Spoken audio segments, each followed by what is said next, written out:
ॐ सहना भवतु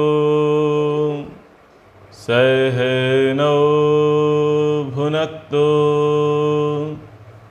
सह वीर्यं करवावहै तेजस्विनावधीतमस्तु मा विद्विषावहै। ओम शांति शांति शांति। सांख्य दर्शन तृतीय अध्याय। तुष्टि, सिद्धि, अशक्ति, विपर्य, इन सब का प्रसंग चल रहा था। अशक्तियाँ यानी कमजोरियाँ, 11 इंद्रियों की कमजोरियाँ हैं, फिर तुष्टियाँ हैं और सिद्धियाँ हैं। तुष्टि और सिद्धि ये कब सिद्धि हैं और कब ये अशक्ति है। तुष्टि कब संतुष्टि है और कब अशक्ति है, ये भी जानना चाहिए। 11 इंद्रियों में सामर्थ्य है तो फिर अशक्ति उनकी नहीं है।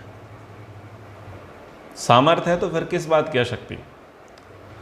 ठीक उसी प्रकार से जो तुष्टियां कही गई, तुष्टियां यानी संतुष्टि।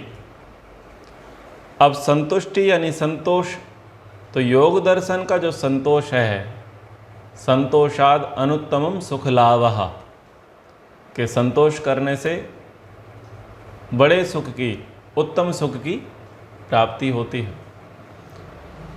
तो जो संतोष योग दर्शन में कहा गया, उस प्रकार के संतोष की चर्चा तुष्टि के अंतर्गत सांख्य में नहीं है।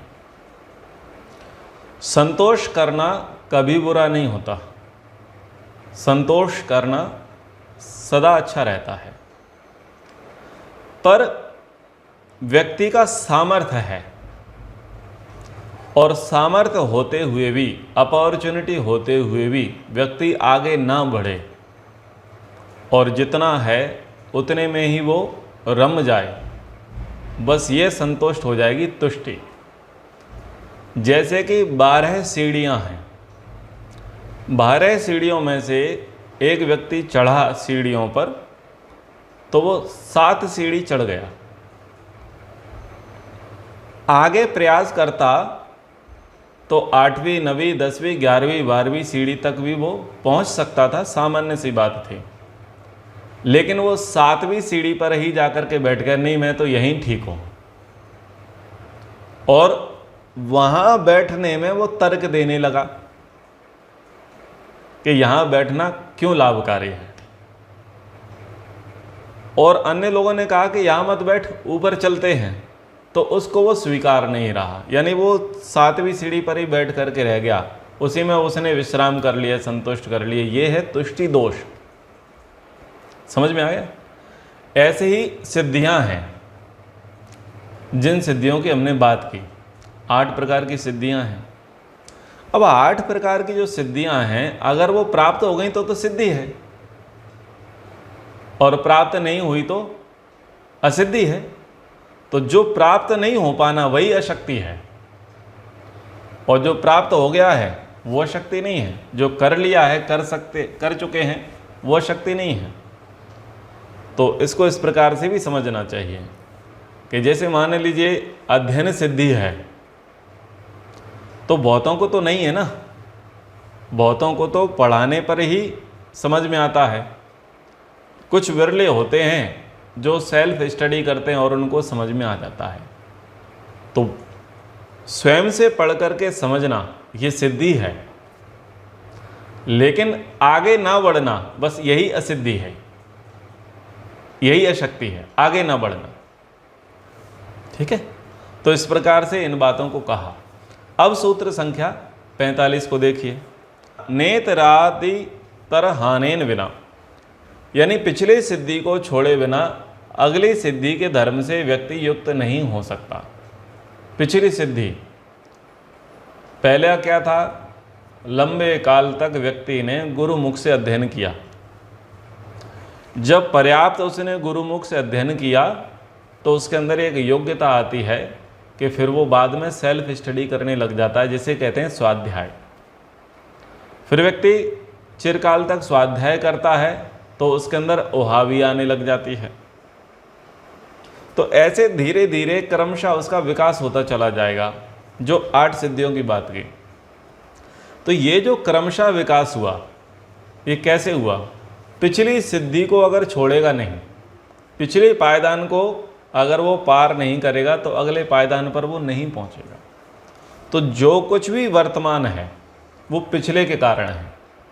यानी वर्तमान में यदि अध्ययन सिद्धि है तो वो कहीं ना कहीं गुरुमुख से पढ़ने के कारण से है। इस जन्म में नहीं तो पिछले जन्म में उसने पर्याप्त किया होगा। अब वो अध्ययन से आगे बढ़ना चाहता है तो कब बढ़ेगा? जब अध्ययन को छोड़ेगा। वहाँ तक पहुँचना चाहता है तो यहाँ से उठना पड़ेगा, उसे पुरुषार्थ करना पड़ेगा, प्रयास करना पड़ेगा, तब जाकर के उसे प्राप्त कर पाएगा। तो इसीलिए यहाँ पर कहा कि पिछली सिद्धि को छोड़े बिना अगली सिद्धि के धर्म से व्यक्ति युक्त नहीं होगा, जुड़ नहीं सकता। यानी परमात्मा की कृपा से जो कुछ भी वर्तमान में प्राप्त है, तो वो जो प्राप्त है, हम सबको जो जो प्राप्त है वो है हमारी सिद्धि।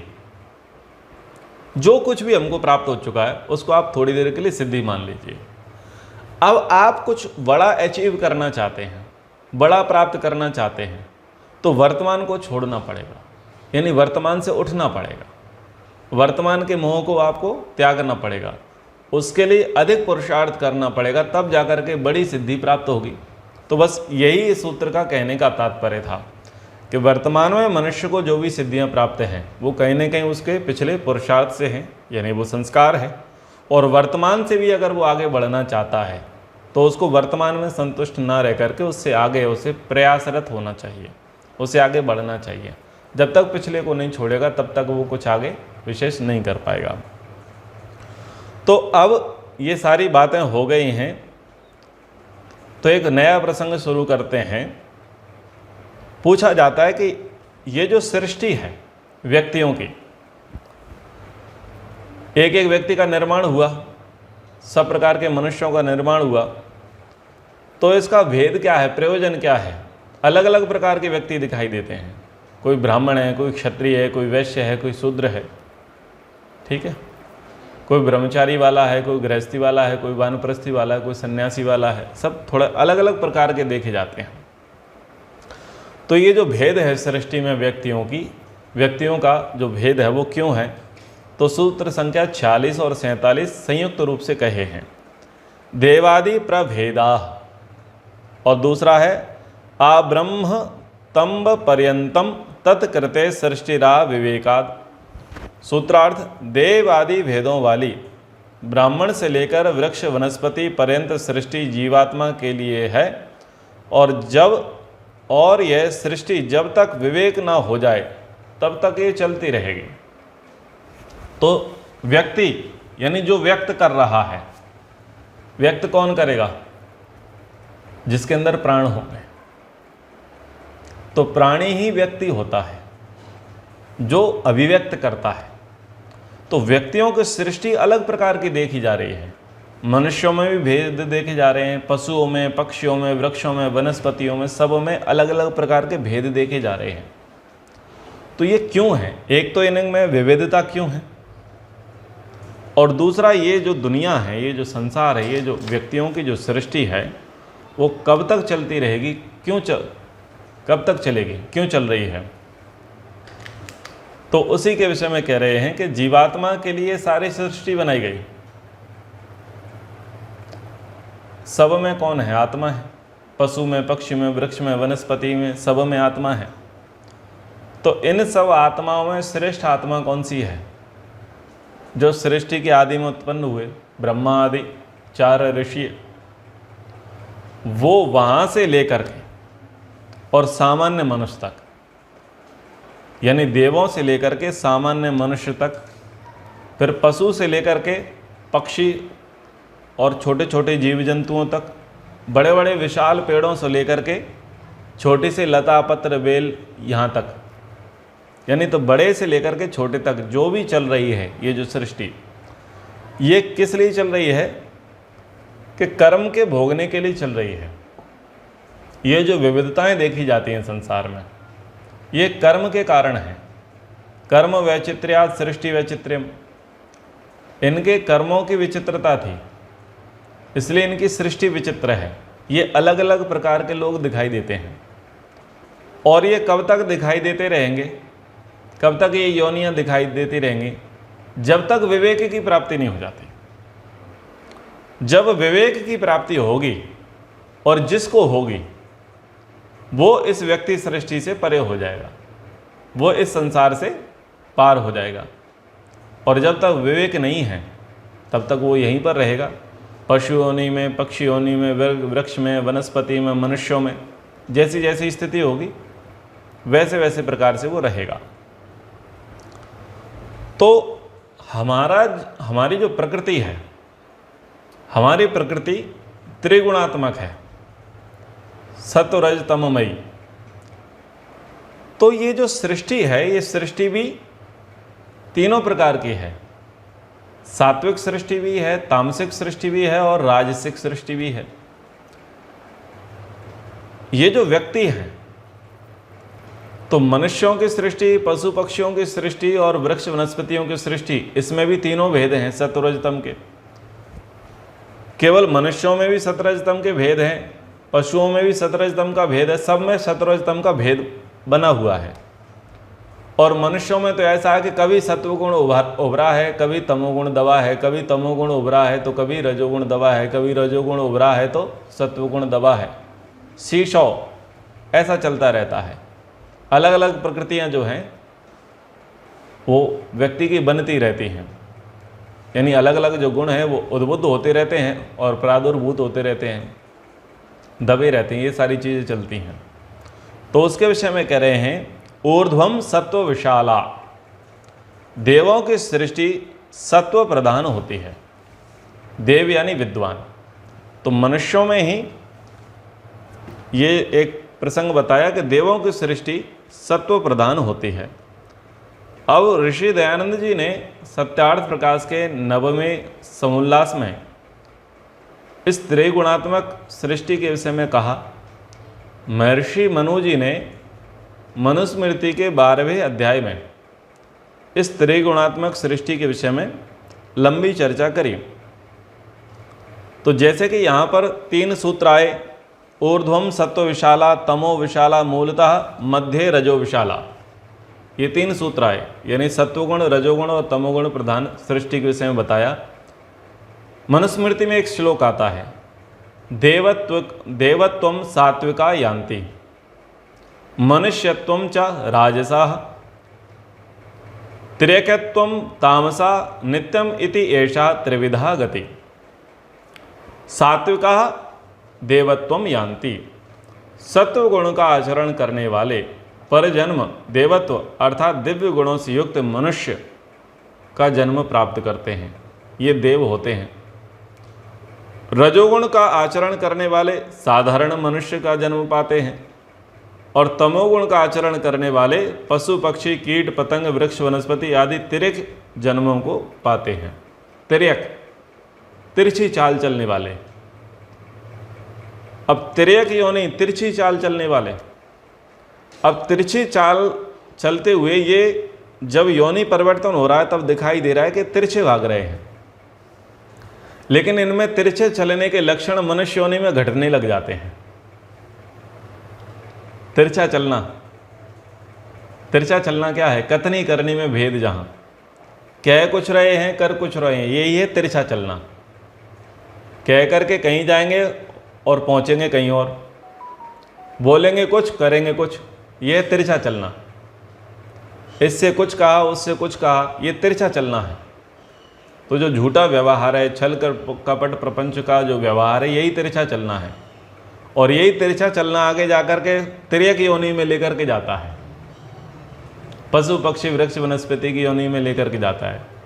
यानी मनुष्य जैसे कर्म कर रहा है मनुष्य योनि में, तो वहीं से उसका टिकट कट जाता है।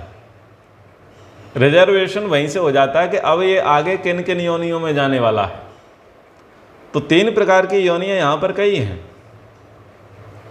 ठीक है। तो इनको आप पढ़ लीजिएगा, जब हम आगे मनुस्मृति पढ़ेंगे तब विशेष रूप से सत्व रज तममयी प्रकृति के विषय में, सृष्टि के विषय में, मनुष्यों की सृष्टि के विषय में पढ़ेंगे।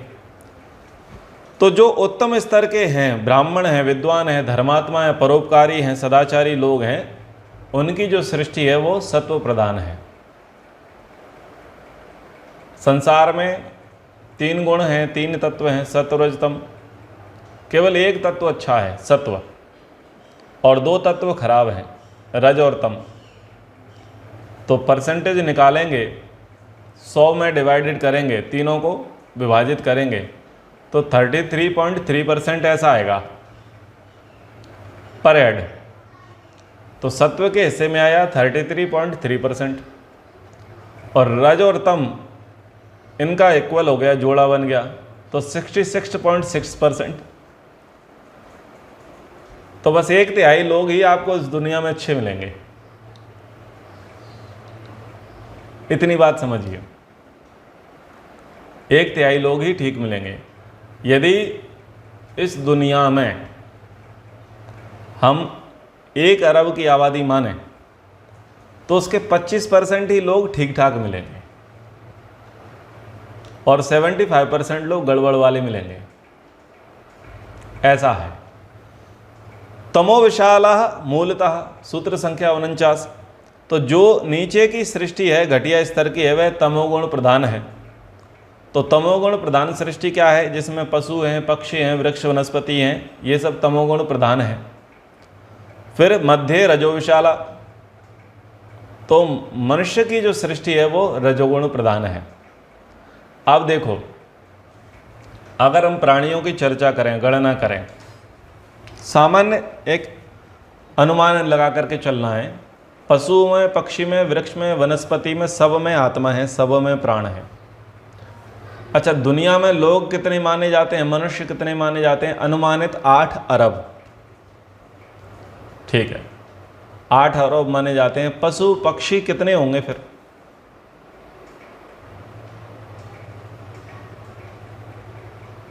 पशु पक्षी 2 पैर वाले, 4 पैर वाले, 6 पैर वाले, जितने भी हैं, उड़ने वाले, वो सब कितने होंगे?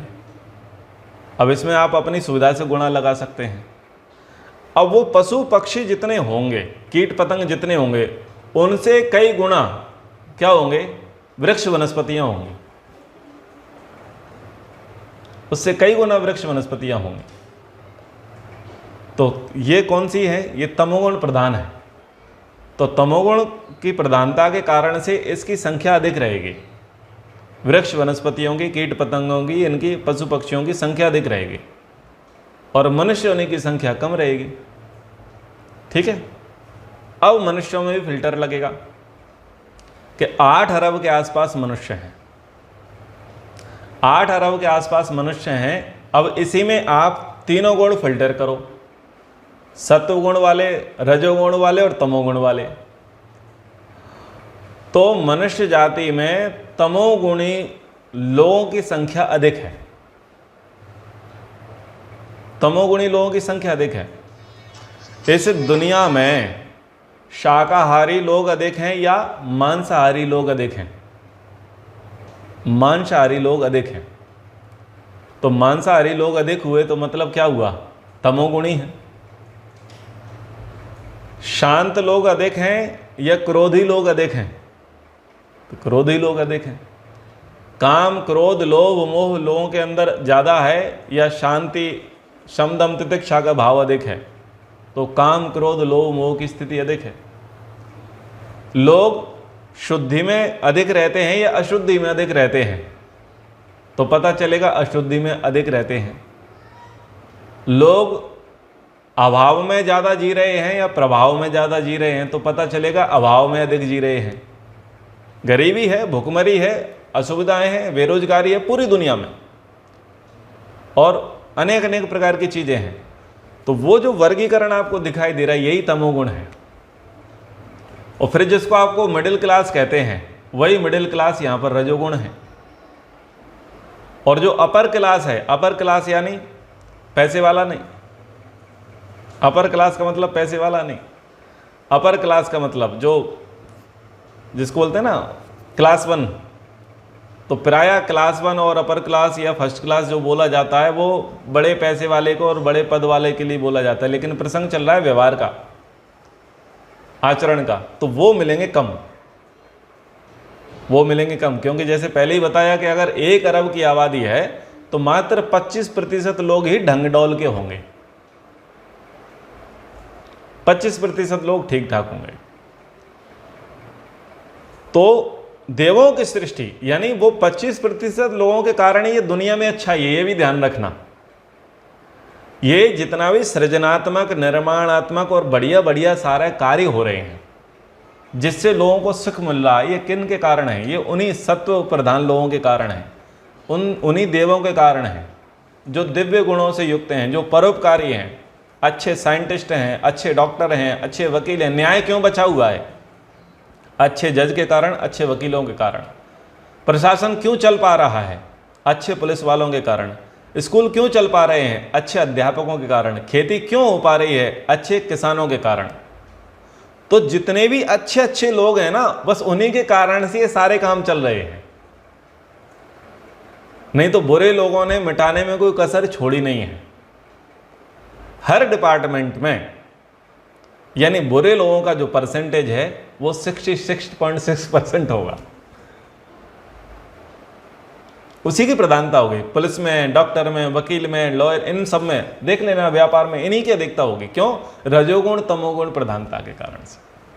और जितना भी अच्छाई चल रही है जीवन में, दुनिया में, वो केवल सत्व के कारण से। लोगों में जो अच्छाई है, उस अच्छाई के कारण ये दुनिया चल रही है, मनुष्य जाति अभी जीवंत है, उस 25% के कारण से। तो जो मनुष्यों की जो सृष्टि है वो क्या है? रजोगुण प्रधान है। जो साधारण लोग हैं, उन साधारण लोगों की जो सृष्टि है वो रजोगुण प्रधान है। ये साधारण लोग क्या करते हैं? ये कभी तमोगुणियों के साथ जाकर के खड़े हो जाते हैं और कभी सत्वगुणियों के साथ जाकर के खड़े हो जाते हैं। ये बीच के हैं, इसी को बोला है मिडिल क्लास। रजोगुण यानी मिडिल क्लास, ठीक है ना। तमोगुण यानी लोअर क्लास और सत्वगुण यानी फर्स्ट क्लास। तो यहां पर रजोगुण की ये दिखता है। ज्यादातर लोग राजसिक प्रकृति के देखे जाते हैं। ये चकाचौंध, ये जो भौतिकता, ये जो आधुनिकता दिखाई दे रही है, जिसमें ज़्यादा से ज़्यादा लोग रुचि ले रहे हैं, ये कौन है? ये राजसिक प्रकृति के हैं। जितनी चंचलता, हाइपरनेस दिखाई दे रही है, क्योंकि बिना चंचलता के काम नहीं चलेगा ना। अच्छा, तामसिक व्यक्ति होगा वो लेट सोचेगा, लेट उठेगा, लेट करेगा, दीर्घ सूत्री होगा तामसिक व्यक्ति। और हाइपर व्यक्ति राजसिक होगा। तो ऐसे से सब प्रकृति का भेद होता है। तो फिर उन्होंने कहा कि भाई ये जो है सत्वगुण, रजोगुण, तमोगुण, और इन तीनों गुणों से प्रभावित होकर के जो व्यक्तियों की सृष्टि चल रही है, प्राणियों की जो सृष्टि चल रही है, ये कैसे है? तो कहा कर्म वैचित्र्याद प्रधान चेष्टा गर्भदासवत। प्रकृति की जगत रूप बनाने की चेष्टा जीवात्मा के भिन्न भिन्न कर्मों के कारण से है, और प्रकृति की यह चेष्टा स्वभाव से है गर्भदास के समान। प्रकृति का काम है और प्रकृति त्रिगुणात्मक है, इसलिए वो त्रिगुणात्मक संसार बना। और प्रकृति का यह स्वभाव है बनने के लिए, वो बनेगी ही। और बोले इस प्रकार से क्यों बनी है? बोले पहला तो स्वभाव है और दूसरा कर्म कारण है। एक उसका सामर्थ्य है, स्वभाव है प्रकृति का कि वो 3 गुणों में डिस्ट्रीब्यूट हो जाएगी, सत्व में, रज में, तम में विभाजित हो जाएगी। और दूसरी बात ये है कि ये जो मनुष्य वर्तमान में दिख रहे हैं, पशु पक्षी वृक्ष वनस्पति वर्तमान में दिख रहे हैं, इनके कर्म भी 3 प्रकार के थे। इसके कारण से इनकी योनियों में, इनकी शरीरों में, इनकी सृष्टि में अंतर है और हम में अंतर है, गर्भदास के समान। बोले हम तो दास हैं, सेवक हैं। सेवक क्या करता है? मालिक की सेवा करता है। तो प्रकृति क्या कर रही है? सेवा कर रही है, उसका तो काम है, वो तो लगी हुई है, जुटी हुई है। तो ये जो विविध सृष्टि रूप प्रकृति की चेष्टा प्रकृति का जो परिणाम है, सत्व रज तम से अलग अलग प्रकार के जो शरीर बने, योनियाँ बनी, जीवात्मा के करोड़ों प्रकार के कर्मों के कारण अनेक प्रकार की योनियाँ बनी, तो ये सब गर्भदास के समान है, असिस्टेंट के समान है, अपने कर्मचारी के समान है, प्यून के समान है, जो आपका सेवक है, आपका पाचक है, उसको क्या करना है, अपनी ड्यूटी निभानी है। तो बस ये प्रकृति भी क्या है, प्रकृति भोग और अपवर्ग दे रही है, उसका काम है, क्योंकि वो सेवा कर रही है और वो स्वामी की सेवा कर रही है, इसलिए ये सब चल रहा है। तो एक व्यक्ति कहता है कि जी हमें सारी बात समझ में आ गई कि ये अधम योनियाँ हैं, मध्यम योनियाँ हैं और उच्च योनियाँ हैं। हमको ये बात भी समझ में आ गई कि राजसिक जीवन ठीक नहीं है और तामसिक जीवन ठीक नहीं है, तो हम अच्छे अच्छे काम करेंगे और सत्व प्रधान सृष्टि में अपना रिजर्वेशन करा लेंगे। सत्व प्रधान सृष्टि यानी हम ब्राह्मण बन जाएंगे, हम साधक बन जाएंगे, सिद्ध पुरुष बनेंगे, योगी बनेंगे, धर्मात्मा बनेंगे, परोपकारी बनेंगे, हम ऐसा ऐसा कार्य करेंगे, तो फिर हम सदा उत्कृष्ट योनि में ही जन्म लेंगे और सदा अच्छे अच्छे कर्म करते रहेंगे और सात्विक जीवन बना रहेगा, तो हमारी तो कृतकृत्यता हो जाएगी, मोक्ष लेने की फिर तो आवश्यकता नहीं है ना। भाई बुरे काम करेंगे तो बुरी योनियों में जाएंगे, मिश्रित काम करेंगे तो मिश्रित योनि में जाएंगे, और अच्छे काम करेंगे तो अच्छी योनियों में जाएंगे। भगवान कृष्ण कहते हैं कि जो भूतों को पूजें वो भूतों को पाएं, जो पितरों को पूजें पितरों को पाएं, और देवों को पूजें वो देवों को पाएं। यानी वहाँ पर 3 प्रकार से वर्गीकरण किया।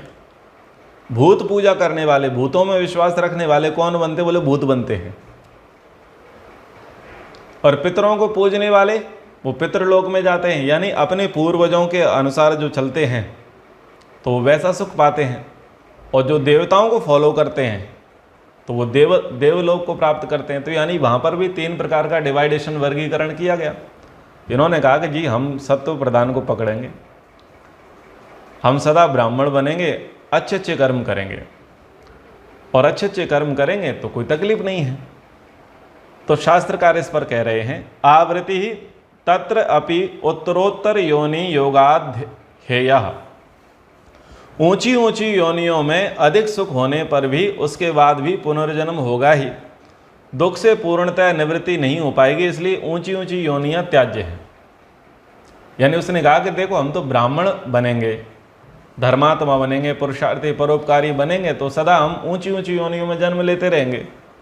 तो उन्होंने कहा ठीक है भाई, तुम ऊंची ऊंची योनियों में जन्म ले लेना, लेकिन एक बात बताओ, जन्म लेना दुख है या नहीं है? बोले हाँ ये बात तो सही है, जन्म लेना दुख है। अच्छा ये बात तुम्हें कब समझ में आ रही है कि ऊंची ऊंची योनि में जन्म लेना है? जब आपका आधे से ज़्यादा जीवन बीत गया। ये अक्ल कब आ रही है कि हम धर्मात्मा बनेंगे, पुरुषार्थी बनेंगे, परोपकारी बनेंगे और अच्छे अच्छे काम करेंगे, ठीक है, ब्राह्मण बनेंगे? ये तुम्हें अक्ल कब आ रही है? 5 वर्ष की अवस्था में, 25 वर्ष की अवस्था में, 55 वर्ष की अवस्था में, 75 वर्ष की अवस्था में? तो बाल्य और यौवन अवस्था में इतनी अकल तो आती नहीं है। अकल कब आती है? जब जवानी ढल जाती है, जब प्रौढ़ और वृद्धावस्था आती है, तब थोड़ी बहुत बुद्धि, व्यक्ति की बुद्धि में अकल आती है, बुद्धि चेतती है। तो देख कितने वर्षों बाद समझ में आया, और इतने वर्षों तक दुख भोगा या नहीं भोगा? बोले भोगा। अगली बार जन्म लेगा तो क्या गारंटी है तू गर्भ से ही सुखदेव पैदा होगा क्या? कि गर्भ से ही तो प्रहलाद पैदा हो जाएगा, ध्रुव पैदा हो जाएगा? गारंटी है क्या? बोले साहब गारंटी तो नहीं है। तो अभी तुझे 40 साल में समझ में आया, 30 साल में समझ में आया, तो इतना तो दुख होगा ना? बोले होगा। अच्छा फिर पैदा होना भी तो दुख है, भूख लगना भी दुख है, कपड़े पहनना भी दुख है, नहाना धोना भी दुख है, चीज़ों के रिक्वायरमेंट करना, पराश्रित रहना, माता पिता पर आश्रित रहना, ये दुख है कि नहीं है? तुमने सारी चीज़ें स्वयं सीख ली या तुम्हें सिखानी पड़ी? बोले सिखानी पड़ी। तो एक तो तुम्हें सिखानी पड़ी, और अगर तुमको सीखना भी पड़े तो क्या ये दुख नहीं है? अरे कार चलाना अपने आप में दुख नहीं है क्या? बोलो। जब तक व्यक्ति ड्राइविंग करना नहीं जानता तब तक तो उसे क्या लगता है, साहब मैं ड्राइवर नहीं हूँ, मैं चलाना नहीं जानता, तो दुख दिख रहा है। उनसे पूछो जो ड्राइवरी करते हैं, तुम्हें किस में दुख लग रहा है? छोटा बच्चा है, वो साइकिल घुमाते हुए फिर रहा है और वो बड़ों को क्या देख रहा है कि वो 2 व्हीलर और 4 व्हीलर चला रहे हैं, तो उसे बड़ा सुख लग रहा है। अच्छा भू ऐसे चले जाएंगे, गाड़ी में चले जाएंगे, उसे सुख लग रहा है। वो कब सुख लग रहा है?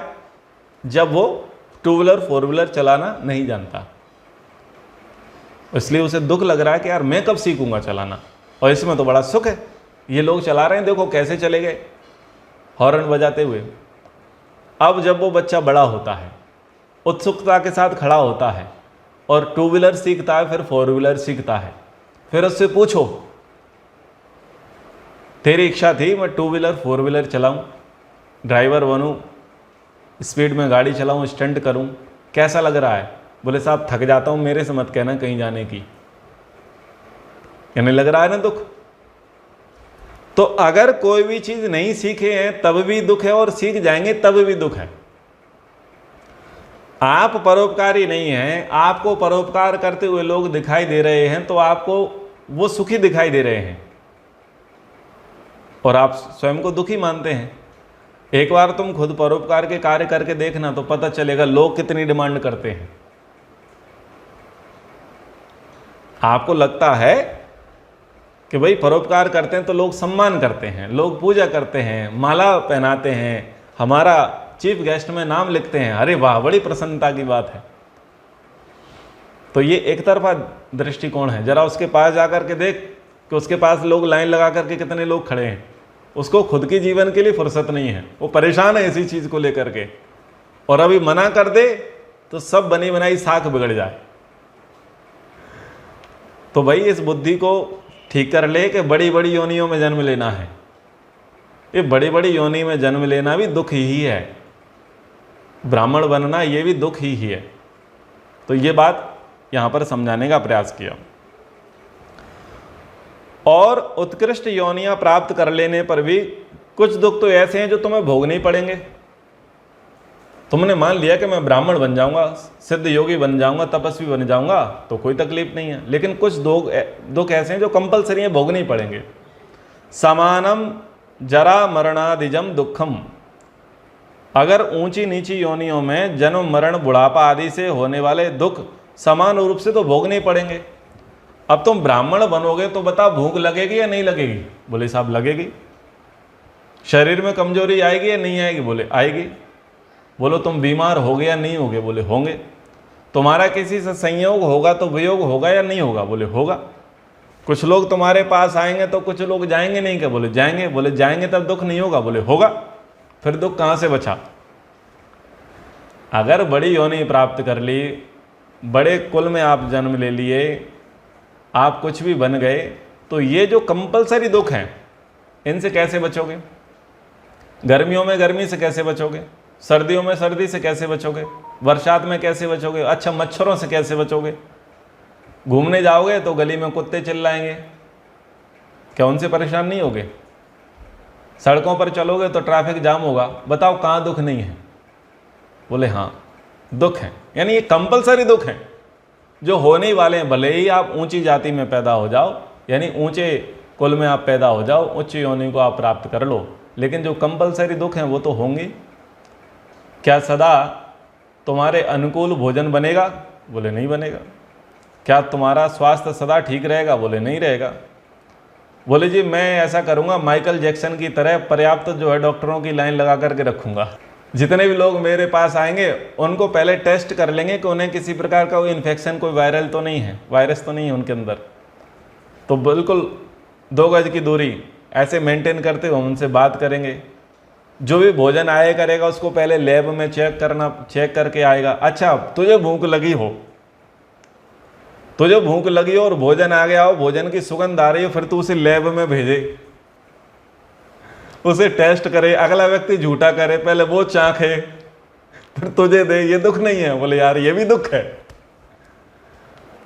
तो माइकल जैक्सन भी दीर्घजीवी रहना चाह रहा था, गोरा रहना चाह रहा था, वो भी मरना नहीं चाहता था, वो भी रोगी होना नहीं चाहता था, वो भी 50 में उसके खाट बिछ गई। 50-51 वर्ष का था, उतने में वो भी मर गया। तो भाई संसार में जन्म लिया तो दुखों से परिचय परमानेंट हो गया। दुख परछाई के समान सदा पीछे लगे रहेंगे। अगर दुखों से बचना है तो संसार से बचो, और संसार से बचना है तो संसारिक कर्म से बचो, और संसारिक कर्म से बचना है तो संसार पति के कर्म को देखो। विष्णु कर्माणि पश्यता यतो व्रतानि पस्पसे इंद्र से युज्य सखा। तो भगवान के कर्म देखो, भगवान को देखो, भगवान को फॉलो करो तो भगवान प्राप्त हो जाएंगे। संसार को देखोगे, संसार को करोगे और संसार प्राप्त हो जाएगा। तो डिपेंड करता है तुम पर, चुनाव आपका है। संसार की ओर भागोगे तो दुख आगे और पीछे खड़े मिलेंगे, और संसार पति की ओर भागोगे तो सुख आगे और पीछे खड़ा मिलेगा। लेकिन बात वही है कि संसार पति की ओर भागने वाले लोग ढूंढने से नहीं मिलते, विरले हैं, और संसार की ओर भागने वालों की बात ही क्या कहनी, आंख पे पट्टी बांध करके भागे जा रहे हैं। उनको ये भी नहीं पता चल रहा कि देख किधर रहे हैं, हाथ किधर जा रहे हैं, पैर किधर जा रहे हैं, लेकिन भागे चले जा रहे हैं, ऐसे भागे चले जा रहे हैं। तो वो जो दौड़ है अंधों की, ये अंधों की दौड़ सबसे ज़्यादा प्रभावित करेगी। इसलिए एह चेद वेदिदथ अथ सत्यमस्ति एह चेद वेदिनहान महति विनष्टि। अगले जन्म को छोड़ इसी जन्म में भगवान को प्राप्त करने की सोच। तो ये बहुत अच्छी बात है यहाँ पर सांख्यकार ने कही। आगे और हम चर्चाओं को करेंगे, प्रसंगों को समझने का प्रयास करेंगे। समय के अनुसार कक्षा को विराम करते हैं। 45 से लेकर के 53वें सूत्र तक का आज पाठ हो गया। आगे हम 54वें सूत्र से पाठ आरंभ करेंगे। 54वें सूत्र से पाठ आरंभ करेंगे। एक बार ओम का उच्चारण। ओ